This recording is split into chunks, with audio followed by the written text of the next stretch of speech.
अस्सलाम वालेकुम। This is Mohammad Tayyab. आज हम बायोएनर्जेटिक्स का नेक्स्ट लेक्चर डिस्कस करते हैं, वाटर एंड फोटोसिंथेसिस। तो सबसे पहले हमने फर्स्ट लेक्चर में डिस्कस कर लिया कि एनर्जी कैप्चरिंग जो प्रोसेस है वो हमारे पास क्या होता है, फोटोसिंथेसिस होता है। और वो फोटोसिंथेसिस को क्या है, एनर्जी कैप्चर करने के लिए रॉ मटेरियल चाहिए। और वो रॉ मटेरियल कौन से होते हैं हमारे पास, पुअर इनऑर्गेनिक मटेरियल होते हैं, यानी कि पुअर एनर्जी रखने वाले, जिनके पास क्या होती है, एनर्जी की कमी होती है, वो वाले ऑर्गेनिक मटेरियल होते हैं। और वो वाले ऑर्गेनिक मटेरियल हमने कौन कौन से डिस्कस किए थे। हमारे पास होता है कार्बन डाइऑक्साइड, ठीक है, CO2। और कौन सा मटेरियल होता है हमारे पास, वाटर होता है, H2O। क्या होता है, H2O।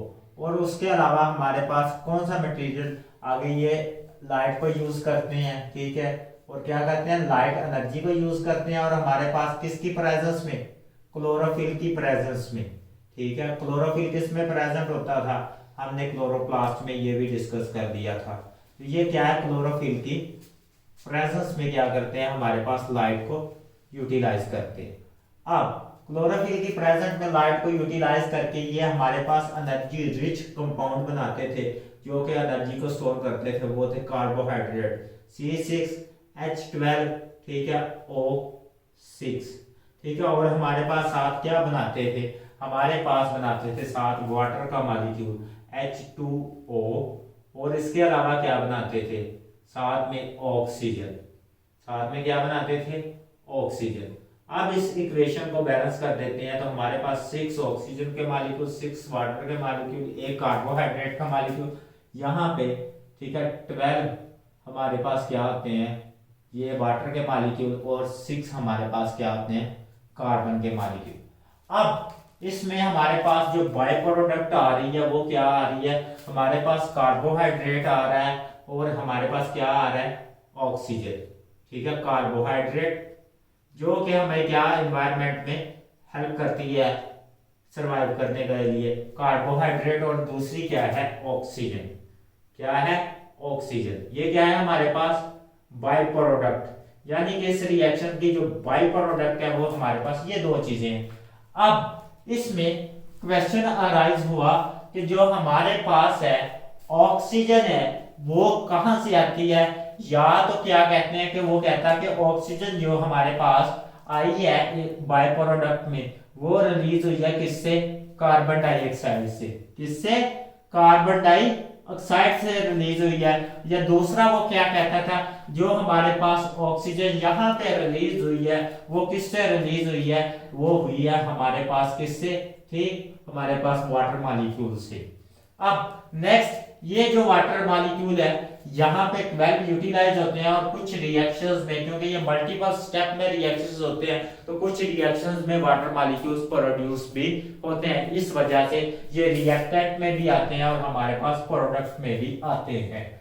अब सिंपल इक्वेशन लिखते हैं आप, ऑक्सीजन किससे अराइज होती है। तो इसको अंडरस्टैंड करने के लिए कुछ साइंटिस्ट ने पहले पुराने वक्तों में क्या कहा कि ऑक्सीजन का जो हमारे पास O2 का मॉलिक्यूल है वो कार्बन डाइऑक्साइड से जब इसकी रिडक्शन होती है, तो कार्बन डाइऑक्साइड से जो ऑक्सीजन निकलती है, यानी कि removal of oxygen is called reduction. जब क्या जाती है कार्बन डाइऑक्साइड में, रिमूवल ऑफ ऑक्सीजन होती है, यानी कि कार्बन की रिडक्शन होती है, तो वो ऑक्सीजन किस फॉर्म में आती है, हमारे पास मॉलिक्यूल की फॉर्म में आती है, जो कि इन्वायरमेंटल ऑक्सीजन होती है। तो उसके लिए हम एक इक्वेशन यहाँ पे राइट कर लेते हैं। एक हमारे पास क्या है, कार्बन डाइऑक्साइड का मॉलिक्यूल है C2, ये जनरल इक्वेशन है, ठीक है, प्लस H2, ठीक है, H2O, ठीक है। यहाँ पे मैं लिखने लगा हूँ H2O। ये पहली अजम्पशंस थी। और ये क्या है कि रिएक्ट करके हमारे पास कंपाउंड बना रहे हैं, कौन सा, मैं ताकि इसको पूरा क्लियरिफाई कर सकूं, ये वाला हमारे पास कौन सा कंपाउंड बना रहे हैं, C। ये जनरल फार्मूला है किसका, हमारे पास कार्बोहाइड्रेट का, CH2O प्लस। और ये वाला जो ऑक्सीजन है हमारे पास कहां से आई है, एनवायरमेंटल ऑक्सीजन, वो कार्बन डाइऑक्साइड से आई है। वो किससे आई है, ये ऑक्सीजन हमारे पास किससे आई है, कार्बन डाइऑक्साइड से आई है। लेकिन बाद में एक साइंटिस्ट था जो कि माइक्रोबायोलॉजिस्ट था और वो स्टडी कर रहा था बैक्टीरिया को। क्या था, एक साइंटिस्ट था, उसने इस नजरिए को मेन के इस जो ऑक्सीजन की है बाय प्रोडक्ट है, हमारे पास ऑक्सीजन जो बाय प्रोडक्ट है ये कार्बन डाइऑक्साइड की क्लीवेज से हासिल होती है, इसको उसने क्या कर दिया, रिजेक्ट कर दिया। वो किस तरह रिजेक्ट किया ये आज हम इसमें स्टडी करेंगे और इसके बाद उसको प्रूफ भी किया गया। उसने एक हाइपोथेसिस दिया था और वो साइंटिस्ट का नाम था वैन नील। क्या था, वैन नील हमारे पास साइंटिस्ट था। उसने एक हाइपोथेसिस दिया, कब दिया, हमारे पास 1930 में दिया। क्या दिया, एक उसने नजरिया दिया, कब, एक स्टेटमेंट दी 1930 में। उसने किस तरह स्टेटमेंट दी और ये स्टेटमेंट क्या थी, ठीक है, और इस स्टेटमेंट से वो क्या कंट्राडिक्शन रखती थी उसको भी हम यहाँ पे स्टडी करेंगे। अब उसने स्टेटमेंट पहले किस वजह से दी उसको हम बाद में डिस्कस करते हैं। पहले इसने वर्क क्या किया ताकि हम इसको डिटेल के साथ में स्टडी कर सके। ये क्या था, हमारे पास माइक्रो बायोलॉजिस्ट था, ये स्टडी कर रहा था हमारे पास क्या, photosynthesis in bacteria. Photosynthesis in bacteria हमारे पास क्या कर रहा था, बैक्टीरिया में ये फोटोसिंथेसिस को स्टडी कर रहा था। अब अगर ये बैक्टीरिया में फोटोसिंथेसिस को स्टडी कर रहा था तो ये इसके पास क्या ऐसी इंफॉर्मेशन आई जो इसने इस स्टेटमेंट को रिजेक्ट कर दिया। तो जब इसने स्टडी किया तो बैक्टीरिया क्या करते थे, वाटर की जगह फोटोसिंथेसिस में हाइड्रोजन सल्फाइड यूज करते थे। ठीक है, क्या हम इक्वेशन राइट कर लेते हैं, कार्बन डाइऑक्साइड प्लस H2S, ठीक है, hydrogen sulphide instead of water. और क्या हमारे पास प्रोड्यूस करते थे, ये हमारे पास CH2, ठीक है, O, और हमारे पास क्या था, सल्फर। ये जनरल इक्वेशन है। तो ये सल्फर क्या है, हम उसके साइटोप्लाज्म में ग्रेन्यूल्स की फॉर्म में जमा हो जाता। तो हमारे पास जो बाय प्रोडक्ट थी वो सल्फर से आ रही थी, लेकिन जो कार्बन डाइऑक्साइड था उसका क्या हो रहा है, ये वाला कार्बन डाइऑक्साइड क्या हो रही है, नहीं आ रही, और ये किस में जा रही है, हमारे पास वाटर के मॉलिक्यूल में। मीन के जो हमारे पास इन्वायरमेंटल यहाँ पे क्या है, सल्फर है, और यहाँ पे क्या है, इन्वायरमेंटल ऑक्सीजन। तो वो किसकी क्लीवेज से आ रही थी, हमारे पास वो क्या है कि ये ऑक्सीजन यहाँ पे क्या थी, वाटर की ऑक्सीजन कन्वर्ट हो रही थी एनवायरमेंटल में। इसने क्या कहा कि हाइड्रोजन सल्फाइड है जो कि किसमें कन्वर्ट हो रहा है, सल्फर में। तो इस वजह से क्या है, जो वाटर की ऑक्सीजन है वो किसमें कन्वर्ट हो गई, हमारे पास ऑक्सीजन के मॉलिक्यूल में। तो यहाँ पे उसकी हाइपोथेसिस को राइट करते हैं, उसने क्या अजम्पशन दी, ठीक है, हाइपोथेसिस को। अब हाइपोथेसिस को हम राइट करने लगे हैं, उसने इस इक्वेशन से डिराइव किया। अगर हम क्या कर रहे हैं, प्लांट कार्बन डाइऑक्साइड यूज कर रहे हैं और साथ में हाइड्रोजन सल्फाइड की जगह क्या कर रहे हैं, हमारे पास H2O यूज कर रहे हैं। क्या कर रहे हैं, H2O। हम इसको डिफरेंट कलर से राइट कर लेते हैं ताकि हमारे पास अंडरस्टैंडिंग इसकी जो वो ज्यादा बेहतर हो सके। तो हमारे पास क्या है, CO2। अब क्या कर रहा है, ये वाटर के साथ रिएक्ट कर रहा है, किसकी प्रेजेंस में, क्लोरोफिल की, और क्या, सनलाइट की मौजूदगी में। अब कौन सी कार्बन डाइऑक्साइड, हमारे पास ये क्या होगा, CH2OH, ठीक है, हमारे पास ये वाली इक्वेशन प्लस क्या है, हमारे पास जो हाइड्रोजन H2 क्या होगी, ये वाली इक्वेशन, और हमारे पास जो ऑक्सीजन है वो किससे डिराइव्ड हो रही है, वो हमारे पास हो रही है वाटर से। वो किससे डिराइव्ड हो रही है, वाटर से। यानी कि इसमें कार्बोहाइड्रेट में और हमारे पास जो क्या कौन सा कंपाउंड है, वाटर है, उसमें जो ऑक्सीजन डिराइव्ड हो रही है वो किससे हो रही है, हमारे पास कार्बन डाइऑक्साइड के मॉलिक्यूल से डिराइव्ड हो रही है। किससे हो रही है, कार्बन डाइऑक्साइड के मॉलिक्यूल से। यानी कि ग्लूकोज में, और जो हमारे पास रिजल्टिंग वाटर मॉलिक्यूल आएगा प्रोडक्ट में, उसमें जो ऑक्सीजन का मॉलिक्यूल होगा वो किससे डिराइव होगा, हमारे पास ग्लूकोज से डिराइव होगा। लेकिन जो वाटर का मॉलिक्यूल जब ब्रेक डाउन होगा तो हमारे पास जो एटमॉस्फेयर की ऑक्सीजन आएगी वो किससे आएगी, वाटर के मॉलिक्यूल से, जो कि रिएक्टेंट के तौर पे यूटिलाइज हो रहा था। क्या हो रहा था, रिएक्टेंट के तौर पे यूटिलाइज हो रहा था। तो ये इसकी अजम्पशन से इस बेस पे, क्योंकि इसमें हाइड्रोजन सल्फाइड किसमें कन्वर्ट हो रहा था, सल्फर में, और यहाँ पे ठीक है सल्फर की जगह ऑक्सीजन किसमें कन्वर्ट हो रही थी, हमारे पास ऑक्सीजन के मॉलिक्यूल में। तो ये इसने अजम्पशन दी थी, जबकि ये वाली अजम्पशन को रिजेक्ट कर दिया कि कार्बन डाइऑक्साइड से ऑक्सीजन रिलीज होती है, जबकि वाटर के मॉलिक्यूल से ऑक्सीजन रिलीज होती है। तो ये इसने अजम्पशन दी थी। माइक्रोबायोलॉजिस्ट था और ये क्या स्टडी कर रहा था, बैक्टीरिया को स्टडी कर रहा था। किसको स्टडी कर रहा था, एक टेस्ट ट्यूब में इसने बैक्टीरिया को स्टडी किया, और बैक्टीरिया में क्या होता था, instead of hydrogen sulphide produce होता था, तो उनके सेल्स क्रिस्टल में उसको सल्फर नजर आया, और उसने क्या कहा कि जो सल्फर है, हाइड्रोजन सल्फाइड किस में बाय प्रोडक्ट में कन्वर्ट हो चुका है, हमारे पास सल्फर में कन्वर्ट हो चुका है। और इस सल्फर की बेस पे उसने ये वाली हमारे पास इक्वेशन दी। ठीक है, ये हमारे पास क्या होते हैं, ये वाटर नहीं यूटिलाइज करते, ये हमारे पास हाइड्रोजन सल्फाइड यूज करते हैं। अब इसको प्रूव करने के लिए एक्सपेरिमेंट किए गए 1940s में। क्या है एक्सपेरिमेंट, इसको प्रूव करने के लिए क्या कैसे किए गए कि हमारे पास क्या वाकई वाटर के मॉलिक्यूल से क्या है, हमारे पास ऑक्सीजन एनवायरनमेंट में आती है, ना कि हमारे पास कार्बन डाइऑक्साइड के मॉलिक्यूल से आती है। तो इसको प्रूव करने के लिए क्या डिफरेंट एक्सपेरिमेंट परफॉर्म किए गए, और वो एक्सपेरिमेंट किस तरह परफॉर्म किए गए उसको हमने आज डिस्कस करना है। तो सबसे पहले हम यहां पे डिस्कस कर लेते हैं आइसोटोप क्या होते हैं, आइसोटोप क्या होते हैं और ये किस पर्पस के लिए यूज होते हैं। तो आइसोटोप ऐसे ठीक है एलिमेंट के क्या होते हैं, एटम्स होते हैं जिनका क्या होता है, एटॉमिक मास डिफरेंट होता है लेकिन एटॉमिक नंबर सेम होता है। ठीक है, different atomic mass but different having same atomic number. ठीक है, मास नंबर अब और क्या है, सेम हमारे पास क्या होता है, एटॉमिक नंबर।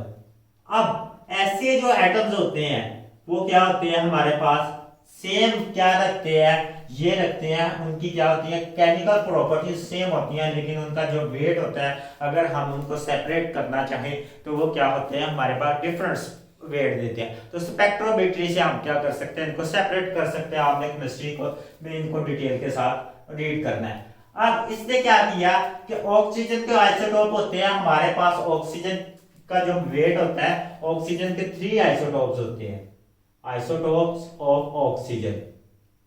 ठीक है, जिसमें क्या होती है ऑक्सीजन। ठीक है, ऑक्सीजन क्या होती है, ऑक्सीजन का एटॉमिक मास जो होता है हमारे पास A इज इक्वल टू, ठीक है, किसके इक्वल होता है, 16 के इक्वल भी हो सकता है, A इज इक्वल टू 17 के इक्वल भी हो सकता है, और A इज इक्वल टू 18। मेन के 16 वाले में नंबर ऑफ न्यूट्रॉन कितने होंगे, 8 होंगे।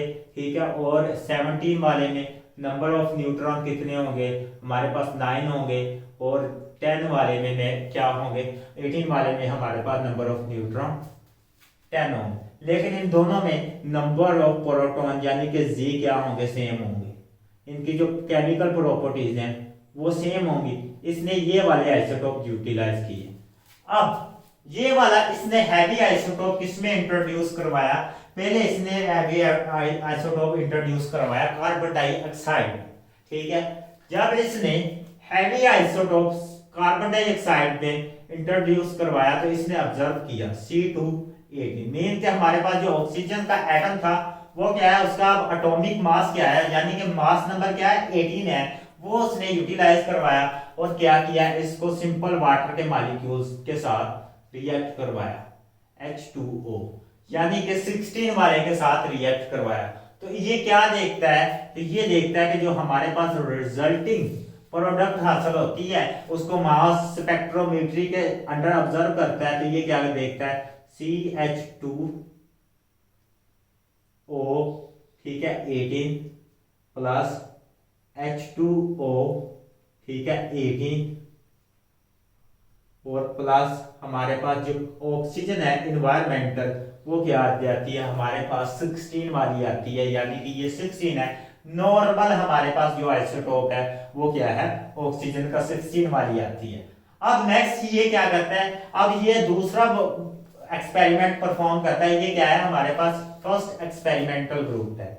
क्या है, फर्स्ट एक्सपेरिमेंट इसने परफॉर्म किया। तो इसने क्या ऑब्जर्व किया कि जो वाटर का मॉलिक्यूल था, यानी कि 16 वाला था हमारे पास जिसका मास नंबर, उसने हमारे पास क्या किया, एनवायरमेंटल ऑक्सीजन प्रोड्यूस किया बाय प्रोडक्ट। फिर ये क्या करता है, ये सेकंड एक्सपेरिमेंट परफॉर्म करता है। क्या करता है, सेकंड एक्सपेरिमेंट परफॉर्म करता है और इसमें क्या करता है, ये लेता है कि दोबारा CO2 ऑक्सीजन, अब कार्बन डाइऑक्साइड वाली नॉर्मल ले रहा है, लेकिन जो वाटर का मॉलिक्यूल है उसमें क्या कर रहा है, हैवी आइसोटोप यूज कर रहा है ऑक्सीजन का। कौन सा, 18 वाला। कौन सा यूज कर रहा है, 18 वाला। अब इसने जब 18 वाला आइसोटोप यूज किया तो अब इसमें क्या होगी, इन्वायरमेंटल ऑक्सीजन क्या होगी हमारे पास 18 वाली हासिल होगी। CH2O प्लस H2O प्लस क्या है, ऑक्सीजन जो मॉलिक्यूल है हमारे पास इन्वायरमेंट में, वो कौन सा हो रहा है, 18 वाला हासिल हो रहा है। तो इसका मतलब जो हमारे पास ऑक्सीजन है इन्वायरमेंट में, यानी कि फोटोसिंथेसिस के प्रोसेस में जो ऑक्सीजन डिराइव्ड होती है फोटोलिसिस के जरिए, यानी कि ब्रेक डाउन ऑफ द, ठीक है, water molecule in the presence of light, तो वो क्या सोर्स बनती है हमारे पास इन्वायरमेंटल ऑक्सीजन का। तो ये हमारे पास इन्हें हैवी आइसोटोप किसके जरिए ये कंफर्म कर लेता है कि किस में हैवी आइसोटोप मौजूद है। तो ये हमारे पास एक मशीन है जिसका नाम है मास स्पेक्ट्रोमेट्री। क्या है, मास स्पेक्ट्रोमेट्री। ये क्या करती है कि ये वेट की बेस पे आइसोटोप को अलहदा कर देती है। तो इस बेस पे हम क्या कर सकते हैं, इस एक्सपेरिमेंट को परफॉर्म कर सकते हैं। अब ये वाले प्रोसेस के दौरान हमारे पास ये कौन सा प्रोसेस है, फोटोसिंथेसिस। कौन सा प्रोसेस है, फोटोसिंथेसिस। अब ये किसकी प्रेजेंस में हो रहा है, लाइट की प्रेजेंस में हो रहा है। और फोटोसिंथेसिस को हमने दो प्रोसेस में डिवाइड किया हुआ है, ये भी हमने डिस्कस करना है। लाइट रिएक्शंस और कौन से होते हैं, डार्क रिएक्शंस। ये भी हमने डिस्कस कर लिया। लाइट रिएक्शन होते हैं थाइलाकॉइड मेम्ब्रेन में, तो इनकी जो प्रोडक्ट है हमारे पास वो क्या होती है, ATP। ठीक है, ये क्या होती है, इनकी जो प्रोडक्ट होती है ATP, NADPH। ठीक है, और लाइट रिएक्शन की, डार्क रिएक्शन की जो हमारे पास प्रोडक्ट है वो है ग्लूकोज। और ग्लूकोज फर्दर हमारे पास क्या हो जाती है, कन्वर्ट हो जाती है। ठीक है, अमीनो एसिड भी होते हैं, फैटी एसिड भी होते हैं। ये क्या है हमारे पास, ये इसकी प्रोडक्ट है। अब इनको हम क्या कहते हैं, रिड्यूसिंग एजेंट। इनको क्या हम कहते हैं, ठीक है, NADPH को क्या कहते हैं, रिड्यूसिंग एजेंट। अब रिड्यूसिंग एजेंट का मतलब क्या होता है, ऐसा, ठीक है, मॉलिक्यूल या सब्सटेंस जो कि खुद ऑक्सीडाइज हो जाए और दूसरे को रिड्यूस कर दे, ऐसे को कहते हैं हम रिड्यूसिंग एजेंट। अब ये रिड्यूसिंग एजेंट किस तरह होते हैं, ठीक है। अब ये क्या करते हैं, ये NADPH क्या करते हैं, हमारे पास हाइड्रोजन डोनेट करते हैं, खुद को ऑक्सीडाइज करते हैं। Removal of hydrogen is called oxidation. जो खुद को ऑक्सीडाइज कर रहा है और हाइड्रोजन डोनेट कर रहा है उसको कहते हैं हम रिड्यूसिंग एजेंट। तो इसमें क्या है, NADPH किस में कन्वर्ट हो जाता है हमारे पास, NAD positive plus H positive. तो ये इसमें कन्वर्ट हो जाता है। तो ये हमारे पास क्या है, एज अ रिड्यूसिंग एजेंट होता है। और हमारे पास ये क्या करती हैं, असिमिलेशन का प्रोसेस करती हैं। जब हम आगे नेक्स्ट इसको डिटेल के साथ डिस्कस करेंगे, आप बस इतना ही ध्यान में रखिए कि जो NADPH इस वजह से रिड्यूसिंग होता है, जो कि हाइड्रोजन डोनेट करता है। अल्लाह हाफिज़, अपना ख्याल रखिएगा।